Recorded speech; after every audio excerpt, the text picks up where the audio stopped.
In this video, we're going to be doing an unboxing, install, and review of this CT01 charger from LDARC.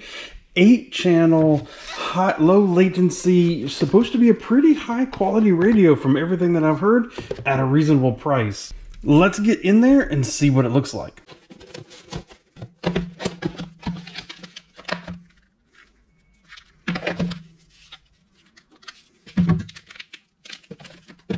Straight away, looking at the radio itself, honestly, pretty nice function here. Decent size, not too heavy. Oh, check that out. Actually, 18650 rechargeable battery in there. That is sweet. No more just tearing through AA batteries. I really like that. Actually comes with USB-C charging port here, so we can charge it. We have on-off switch over here to the right. Oh, look at it light up as you go. That is pretty sweet. We do have 8 independent channels all the way around it. We have a roller button here to go through the menu. But overall, I mean, with battery in there, it's a very lightweight controller. I mean, assume, it does have the battery in. That is awesome. Included in there is the CR1800. This is full-size 8-channel receiver. Pretty sweet there. Honestly, more channels than I'm ever going to need, but nice to have it, along with some cables here. We also have the choice of the CR1400M. This is a mini receiver, something more like a mini Z or something like that. I'm not going to need this one for anything that I'm doing at the moment. Comes with some stickers and comes with a simple instruction sheet and QR code. This is how to bind it, and this gets you more into more of the instructions for the radio. Scanning that QR code gets you into the manual here. It's 11 pages, walks you through. You can do it in your choice of languages. You can go through all the different settings and everything for the controller. So I'm going to spend a little bit of time with this, and then I'm going to give you an overview of what I see. One of the first things you'll notice now that I have this fired up here is you'll be able to see all the different switches that are on it.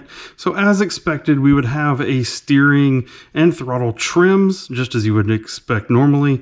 We have an A button back here, which is basically like a 3-position switch.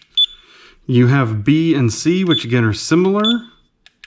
3-position switches, and they light up. I really love the fact that they light up to tell you where they are. And then you have D and E, which look like they are, D is a toggle, on, off, and E is a momentary, so it only changes while you're holding it. Pretty cool how they're using the color there to help you see that. What you will notice, though, for those of us like in the RC drift world, none of these are a dial, none of these are a sweep, and something like this B and C is not a trim, so it does not look like you could set up a gyro on one of these as an example. So it does look like this is crawling and bashing only, probably not okay for drifting, which is something I figure you folks would want to know. We do have the on-off switch on the back and the charging port that does light up to show you the charging indicator up there. But of course, everything that you're going to work on is through this LED screen and this roller wheel here. Switching over here to a different camera to give you a little bit better view of this LED screen here. What you will see over here is battery life of the controller itself, what model number you're connected to. Once I have it powered up to a receiver, right now it is not, you will see here the voltage of the receiver and then the strength to the receiver. All of these down here are all of your toggle switch and what their status is. So like as an example, if you see there at the very bottom, that's that B switch. So as I toggle it, you can actually see it come and go. So that's pretty cool. All of that is right here just on that main screen. And if you're curious about the status of all your different channels, all you do is roll this wheel over once, and then you can see all of those inputs. Like if I come in here for steering, you can see it move. If I hit the throttle, you can see that as gas and there's brake. But then again, we talked about, all right, so there I flip B one direction, here I flip it the other direction, and you can see that input there. Now, if you click down on this roller wheel, like this, then you get into your settings here. So you have model and you have advanced. It's really the only two that you have. You can see the manual. It gives you just the QR code to get to that manual that I was looking at earlier. If you click down on model, then you can get into changing the model number and name. You get steering settings, throttle, all the kind of stuff that you would normally expect to see, hitting your fail safes and your, a lot of this stuff that you would expect to see in a normal situation. I will say you can hit here on the red, green, blue, and you can actually do on here what color you want the whole thing to do. I don't know if I change it here, if you'll be able to actually see it. But if I go blue, then back here is now blue where it was white before. So, you can do some stuff along those lines, but otherwise, honestly, it's about the normal settings that you would expect in a controller like this. Advanced, and in here, you're going to be doing your binding, you're going to be doing some of the LCD stuff, switch colors. Again, you can do all of these kind of things in your calibrations.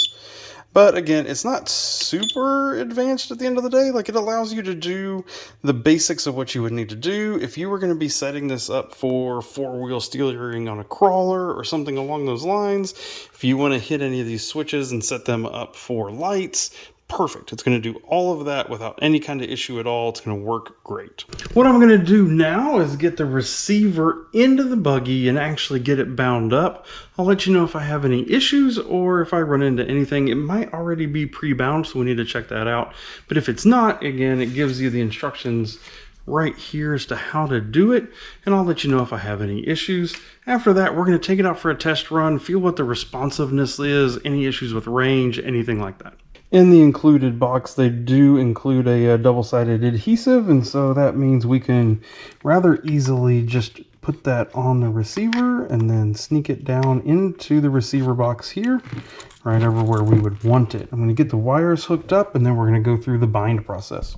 And can I just say, I really appreciate how they actually put the plug orientation on the top of the receiver.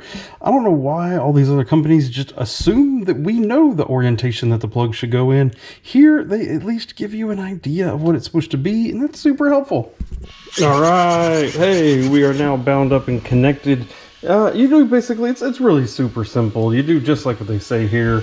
Power on the ESC to give it some power. Hit the bind button, hold it down until it starts blinking. As soon as it blinks, you hit the bind over here on the controller. It beeps a couple times, all is done.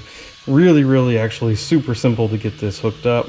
I'm going to get everything else buttoned back up in here, and then of course what we're going to have to do, steering direction, because it's actually wrong right now, so we're going to have to reset steering direction. We're going to have to set steering endpoints, and of course we're going to have to recalibrate the throttle to the ESC, because this is of course a different throttle range than what the ESC was programmed with the factory one. So I'm going to get it all buttoned up, then we'll go through those steps. We have the throttle reset to the ESC, steering endpoints are in. I will just say, if you come in here to advanced, there is a calibration screen. Stay away from it, or if you do happen to accidentally hit the calibration screen, follow the instructions and go through with it. As soon as you've hit that calibration screen, it goes into a calibration, and if you don't reset your steering or throttle endpoints using that calibration screen, all of a sudden your car will act very weird.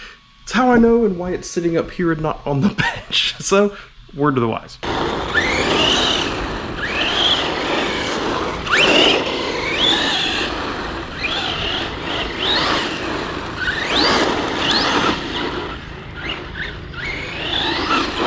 Initial responsiveness in driving feels great. I'm going to take it out to the street and do a long range, make sure that we don't have any kind of range issues.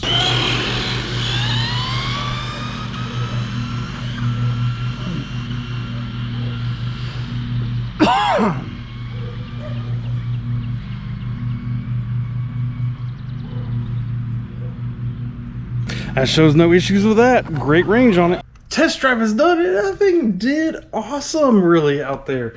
No issues with range. I went way past any distance that I would normally ever go with my RCs out there, and it controlled just fine.